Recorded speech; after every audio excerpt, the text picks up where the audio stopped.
नमस्कार दोस्तों, अगर इस मुकाबले ने आपकी धड़कनों को भी तेज कर दिया हो तो वीडियो पर एक जोरदार सा लाइक तो बनता है, क्योंकि आज विशाखापत्तनम के doctor YS Rajshekhar Reddy ACA VDCA cricket stadium की जो शांत शाम थी वो कब भारत और न्यूजीलैंड के बीच एक भयानक क्रिकेट संग्राम में बदल गई, किसी को पता ही नहीं चला। सीरीज का चौथा T20 मुकाबला था और सामने थी दुनिया की दो सबसे खतरनाक टीमें। टॉस जीतते ही न्यूजीलैंड के कप्तान मिचेल सेंटनर ने एक बार फिर वही पुराना दांव खेला, पहले बल्लेबाजी। लेकिन दोस्तों, मैच के आखिर में जो हुआ उसने अच्छों की सोच हिला दी। नीली लहरों के किनारे बसे इस खूबसूरत स्टेडियम में जैसे ही कीवी टीम बल्लेबाजी के लिए उतरी, स्टैंड्स में बैठे हजारों भारतीय फैंस ने माहौल को पूरी तरह इंडिया कर दिया। न्यूजीलैंड की ओर से डेवन कॉनवे और टीम सीफर्ट की सलामी जोड़ी पूरे आत्मविश्वास के साथ क्रीज पर आई, लेकिन सामने खड़े थे भारतीय गेंदबाजी के सबसे बड़े योद्धा जसप्रीत बुमराह। बुमराह ने पहली ही गेंद से ये साफ कर दिया कि आज रन बनाना कोई आम काम नहीं होने वाला। सटीक लाइन, खतरनाक लेंथ और चेहरे पर वही शांत शिकारी वाला भाव।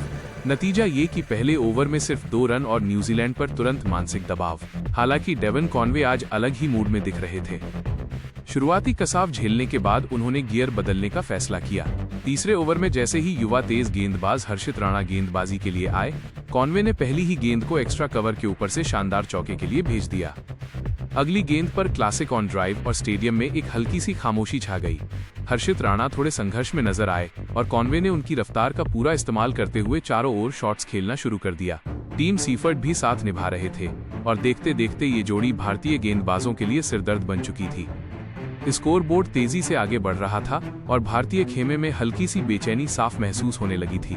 तभी कप्तान सूर्य कुमार यादव ने मैदान पर वही फैसला लिया जो बड़े मुकाबलों में बड़े कप्तान लेते हैं।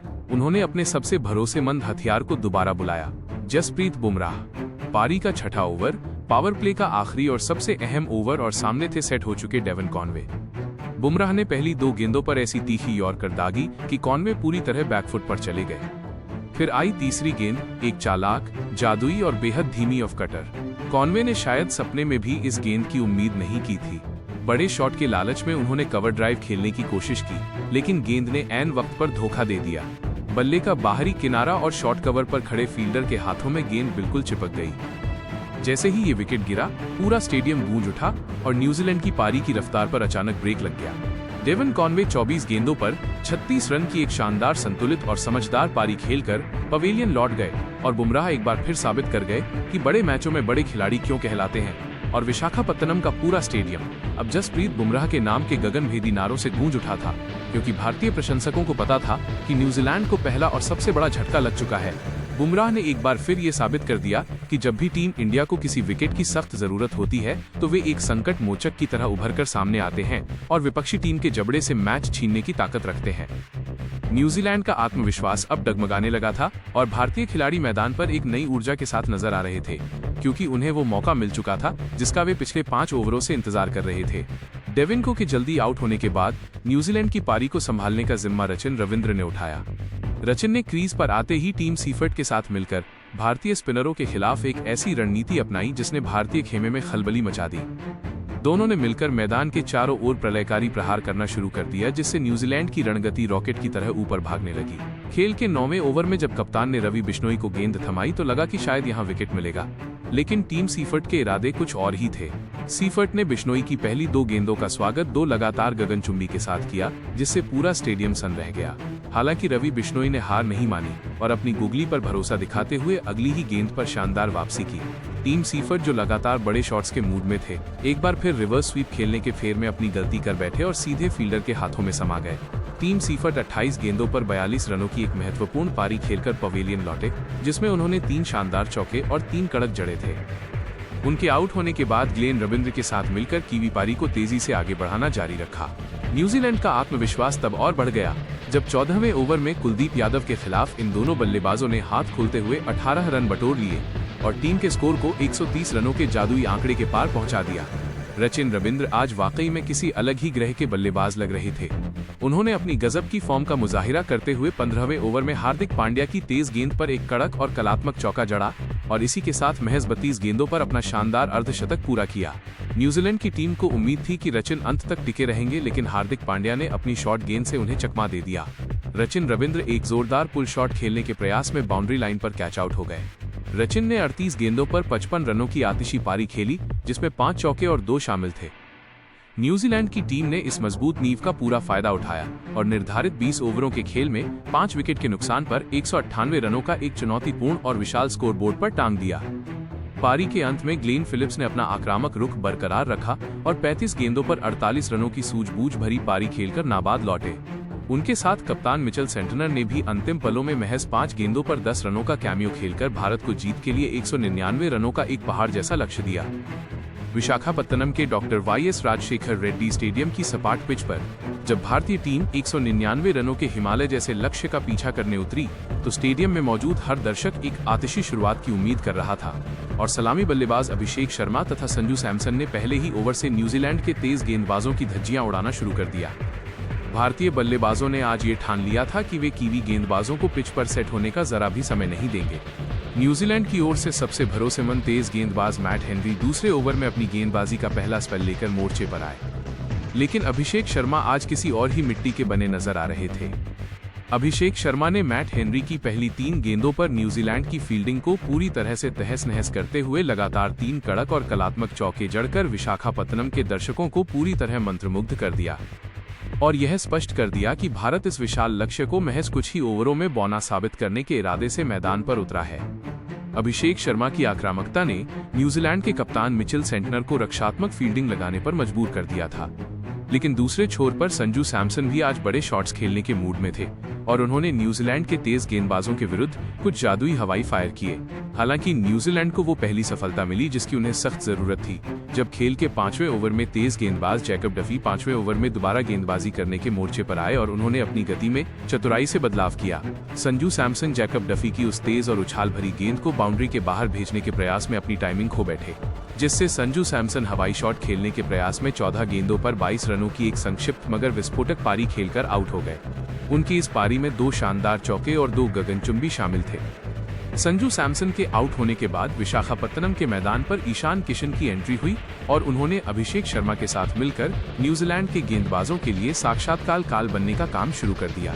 इन दोनों बाएं हाथ के बल्लेबाजों ने मिलकर न्यूजीलैंड के स्पिन आक्रमण को निशाने पर लिया और मैदान के चारों ओर रनों की ऐसी मूसलाधार बारिश की कि कीवी गेंदबाज दिशाहीन नजर आने लगे। खेल के 8वें ओवर में जब अनुभवी लेग स्पिनर ईश सोढ़ी 8वें ओवर में गेंदबाजी करने के लिए आए, तो अभिषेक शर्मा ने उनका स्वागत एक गगनचुंबी 102 मीटर लंबे के साथ किया और इसी जादुई शॉट के साथ अभिषेक शर्मा ने मात्र 22 गेंदों पर अपना एक और ऐतिहासिक अर्धशतक पूरा किया। पूरा स्टेडियम अब अभिषेक शर्मा के सम्मान में खड़ा होकर तालियों की गड़गड़ाहट के साथ उनका अभिवादन कर रहा था, क्योंकि उनकी इस निडर बल्लेबाजी ने न्यूजीलैंड के जीत के अरमानों को पूरी तरह से धूल में मिला दिया था और भारत अब एक और अविश्वसनीय जीत की ओर तेजी से कदम बढ़ा रहा था।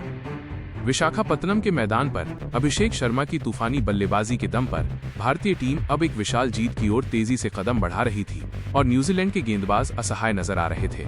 लेकिन न्यूजीलैंड के स्पिनरों ने हार नहीं मानी और मध्य ओवरों में अपनी फिरकी के जाल से मैच में वापसी करने की सफल कोशिश की। खेल के 12वें ओवर में न्यूजीलैंड के कप्तान मिचेल सेंटनर 12वें ओवर में खुद दोबारा गेंदबाजी करने के मोर्चे पर वापस आए, जहां उन्होंने अपनी अनुभवी स्पिन का जादू बिखेरना शुरू किया और अभिषेक शर्मा, जो उस समय न्यूजीलैंड के लिए सबसे बड़ा खतरा बने हुए थे, उन्हें अपनी एक लूप वाली जादुई गेंद पर फंसा लिया। अभिषेक शर्मा उस गेंद की उड़ान को पड़ने में मामूली सी चूक कर बैठे और एक और विशाल बड़ा शॉट खेलने के प्रयास में गेंद को सीधे बाउंड्री पर खड़े फील्डर के हाथों में दे बैठे, जिससे अभिषेक शर्मा 35 गेंदों पर 62 रनों की एक अत्यंत विनाशकारी पारी खेलकर आउट हो गए। उनकी इस यादगार पारी में 6 शानदार चौके और 4 गगनचुंबी शामिल थे। अभिषेक शर्मा के आउट होने के तुरंत बाद दुनिया के सबसे खतरनाक बल्लेबाज और भारतीय कप्तान सूर्यकुमार यादव क्रीज पर आए और उन्होंने न्यूजीलैंड के गेंदबाजों पर दबाव कम नहीं होने दिया, जहां उन्होंने ईशान किशन के साथ मिलकर पारी को बहुत ही समझदारी के साथ आगे बढ़ाया और मैच को अंतिम ओवरों के रोमांच तक पहुंचाया। इन दोनों बल्लेबाजों ने न्यूजीलैंड के तेज गेंदबाजों के खिलाफ कड़ा रुख अपनाया, जहां खेल के 16वें ओवर में लंबे कद के तेज गेंदबाज कायल जेमिसन 16वें ओवर में गेंदबाजी करने के लिए मोर्चे पर आए और ईशान किशन ने उनकी पहली 2 गेंदों पर 2 लगातार गगनचुंबी और प्रलयकारी झड़कर स्टेडियम में मौजूद दर्शकों को मंत्रमुग्ध कर दिया। ईशान किशन आज बहुत ही शांत और एकाग्र लय में नजर आ रहे थे और वो तेजी से अपनी एक और अर्धशतकीय पारी की ओर बढ़ रहे थे, जिससे न्यूजीलैंड के खेमे में एक बार फिर सन्नाटा छाने लगा था। हालांकि न्यूजीलैंड की टीम ने एक बार फिर अपने सबसे मुख्य हथियार मैट हेनरी को मोर्चे पर लगाया, जो खेल के 17वें ओवर में अपनी गेंदबाजी का निर्णायक स्पेल डालने के लिए वापस आए।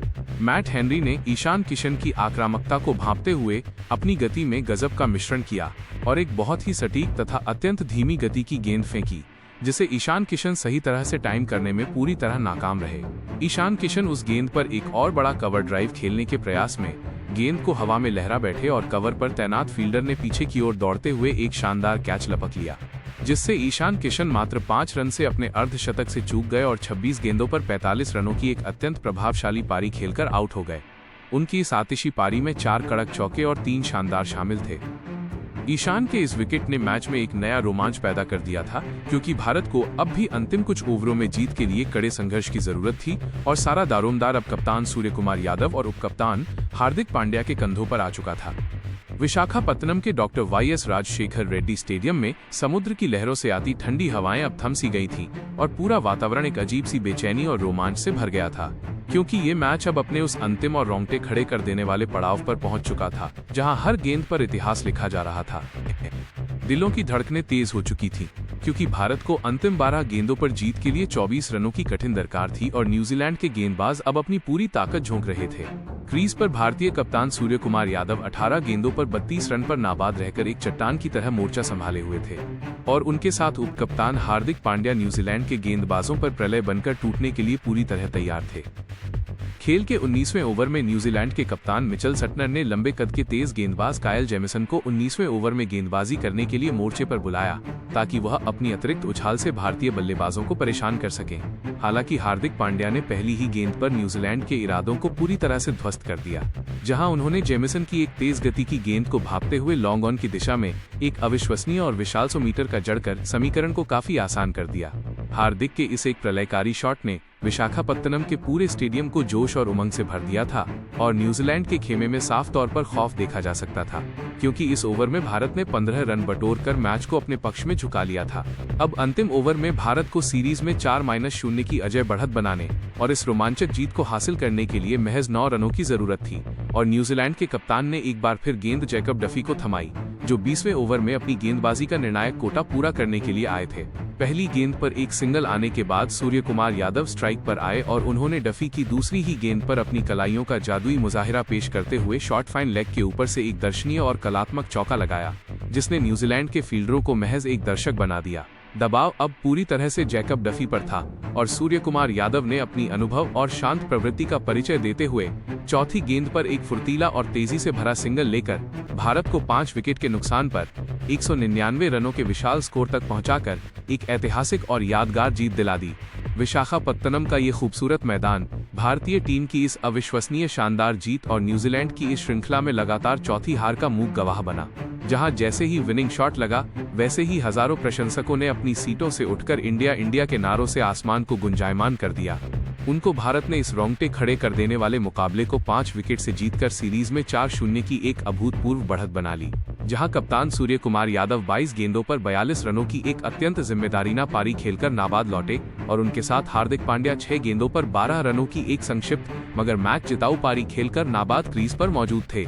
स्टेडियम के ऊपर हुई रंग बिरंगी आतिशबाजी ने विशाखापत्तनम के रात के काले आसमान को पूरी तरह से रोशन कर दिया था और भारतीय टीम अब अपने इस अजय अभियान को अगले मैच में क्लीन स्वीप में बदलने के इरादे से आगे बढ़ चुकी थी। तो दोस्तों, आपके हिसाब से भारत की इस बड़ी और धमाकेदार जीत के पीछे का असली हीरो कौन था?